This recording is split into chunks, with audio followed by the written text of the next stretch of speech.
Pagkababa ko nga kumarites, ito na nga po kaagad yung aking ginawa, ang maglinis nga po dito sa babaan ng tindahan namin or bahay. Sabi nga pong walisin dahil nagkakalat nga po yung mga buhok, pati na nga rin po yung mga pagkain ni Panda.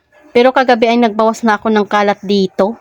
Kaya sabi ko nga kay Sian yung talagang ubos na ay bilhin niya na muna sa grocery. Ako nga lang mag-isa dito at maglinis ng tindahan. Isang araw nga lang na hindi tayo makawalis kumarites sa ating tindahan ay talaga namang ang dami ng magiging kalat. Na nga pag may ganito kang aso kumarites na yung mga basura nga po sa labas ay kinukuha niya tapos iaakyat niya dito sa taas namin. Durug-durugin niya nga po yan kumarites. Minsan nga hindi na rin talaga ako gumagawa ng ganitong content kumarites kasi baka nga nagsasawa na kayo. Ito lang din talaga umiikot yung araw ko kumarites sa tindahan at bahay. Maglinis, mag-restock, pati na rin po magsaing at magluto ng ulam. Ako lang ba na mas lalong nai-stress pag nakikita ko nga na sobrang kalat na nung bahay. Parang nakakatamad na ngang umpisahan maglinis kaya hanggat maaari ay inagapan ko na. Ulit-ulit na lang din kasi talaga itong ating ginagawa kaya minsan ay nakakaumay din talaga. Pero pag nanay ka na, ito na lang talaga yung magiging role mo lalo na nga pag nasa bahay ka lang. Buti na nga lang talaga ay kahit papaano may ginagawa at may pinagkakaabalahan nga po akong tindahan.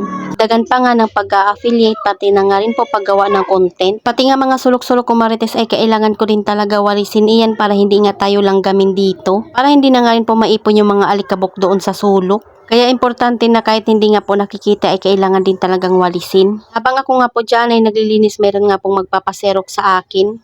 Pero ayan, binuksan ko na nga muna yung bintana para nga po makacirculate nga po yung hangin dito sa loob ng bahay. Tinanggal ko na nga rin muna yung perahan doon para nga po mawalisan ko yung pinakalikod niya. Gusto ko rin talaga yung perahan namin ay pwede mo nga tanggalin para kung lilinisan mo nga ay pwede mo lang din hilain. Kaya ayan at magsiserox na nga muna ako. To back ID nga po itong aking isiserox kumarites at 5 pesos nga po yung aking singil. Paserox nga po sa akin na birth certificate at ang ginamit ko nga po doon ay long. 5 pesos nga po din ang singil ko. Sabi niya nga kumarites ay ang mahal masyado ng aking Xerox. Dahil sa ibang paprint nga daw po ay 2 pesos or 3 pesos lang yung singil nila. Sabi ko nga edi sana nagtanong na muna para kung hindi nga pasok sa kanya yung presyo ay pwede pa naman siyang umatras. Kasi yung ginamit kong bond paper at hindi naman natagpiso yung long sa akin dahil mas mahal nga po yung long. Gamit ka pa nga ng ink tapos gagamit ka pa ng kuryente kaya 5 piso din talaga yung singil ko doon sa birth certificate. Yung ID nga na sure tapos back to back lang ay 5 piso din yung singil ko. Papayaman daw talaga ako. Yung kumarites, magkano ang singil nyo sa birth certificate na long? Dahil kung sa short mo nga siya i-xerox, hindi nga po kasya. Turn ko nga mag-xerox dyan, kumarites, balik na naman nga po ako sa aking paglilinis. Itong ilalim nga po ng aming paprintan ay talagang magulo na dahil pagkukuha nga po ng mga bond paper ay talaga namang minsan ay hindi naaayos. Yung mga colored paper ko nga po dyan ay hindi ko na binibenta dahil yan nga po ay nginat-ngat ni Panda. Lahat nga po ay may parang kagat na. Kaya naman pinapagamit ko na nga lang po sa aking mga anak.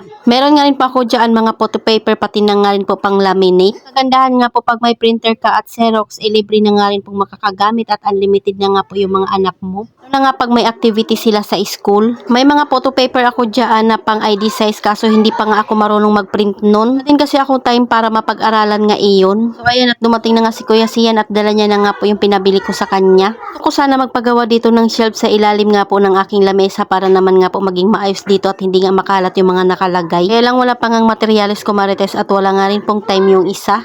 Ayan at maayos na nga rin po siya tingnan. Ito naman nga po yung calendar natin ay ilipat na natin ng date dahil 15 na pala ngayon. Diretso na nga rin po ako nagpupunas dyan. Lagi nga pong nakasarado yung bahay, yung alikabok din talaga ay naiipon sa ating gamit. Is ko na nga rin po kaagad yung mga napamili ni Kuya Sian. Magre-refill na nga po ako ng mga kulang dito para naman nga po mamimili na lang ako ng mga i-stock. Naayos ko na nga po yung pagkakaayos dito dahil yung iba nga po ay magulo ng tingnan. Kinuha ko na nga rin po yung mga i-refill ko doon sa stock na kaunti na lang. At dahil may bumili kaya binigyan ko na nga muna. At may customer tayo kumarites ay wag nating sukuan at mas lalo pa nga nating galingan. Mahalaga ay may kinikita nga tayo araw-araw. Pero dahil mukhang pera nga ako kaya naman talaga naghahanap pa rin talaga ako ng mga extra income kahit nasa bahay lang ako. Kaya naman talaga pinapasok ko rin talaga yung mundo ng pag-a-affiliate kahit hindi ko pa nga iyan siniseryoso at kahit papaano ay may kinikita din talaga. Sa Orange app, sa Black app or di kaya sa Ecomobi. Free lang naman kasi sila kumarites ay kailangan mo lang talaga mag-search kung paano. Ngayon na magulo yung ating bansa, mas maganda pa rin talaga na mag-focus ka na lang sa iyong mga diskarte. Kaya hindi rin talaga ako nakikisali sa mga ganyan dahil madami din talaga akong ginagawa. Mas gusto ko pang mag-isip ng mga content para sa buong isang araw may maipost ako. So ayun lang naman muna ko, Marites. Salamat sa panonood. Follow for more. God bless us. At sana i-share nyo na nga rin po itong aking video.